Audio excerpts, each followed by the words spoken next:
A and F series में आपका स्वागत है। क्या आपने कभी सोचा है कि सूरज रोज समय पर क्यों उगता है? चांद अपनी लय क्यों नहीं छोड़ता? ऋतुएं कभी अपना क्रम नहीं तोड़ती, क्योंकि पूरी प्रकृति एक दिनचर्या पर चलती है। और जिस दिन इंसान ने अपनी दिनचर्या खो दी, उसी दिन उसने अपने स्वास्थ्य का संतुलन खोना शुरू कर दिया। हाय, मैं हूँ Jayvanti, your fat loss transformation health coach. Ayurveda सिर्फ यह नहीं सिखाता कि क्या खाना चाहिए। आयुर्वेद सबसे पहले सिखाता है कि कैसे जीना चाहिए। और इस जीने की कला का पहला अध्याय है दिनचर्या। जरा प्रकृति को देखिए, सूरज कभी देर से नहीं उगता, रात कभी अचानक दोपहर में नहीं आती। हर ऋतु का अपना समय है। यही अनुशासन पूरी सृष्टि को संतुलित रखता है।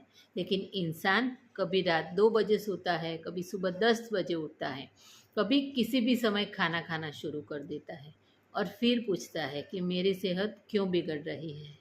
भगवान श्री कृष्ण ने भी गीता में कहा है कि युक्ताहार विहारस्य युक्त चेष्टस्य कर्मसु युक्त स्वप्नावबोधस्य योगो भवति दुःखः।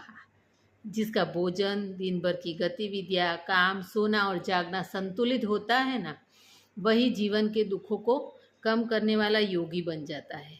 यही तो आयुर्वेद की दिनचर्या है। दिनचर्या कोई बंधन नहीं, यह शरीर की प्राकृतिक घड़ी के साथ चलने का तरीका है। जब आपकी दिनचर्या प्रकृति की लय से जुड़ती है तो शरीर भी उसी लय में काम करना शुरू कर देता है। और याद रखिए, स्वास्थ्य एक दिन में नहीं बनता, यह हर दिन दोहराई गई सही आदतों से बनता है। Thank you.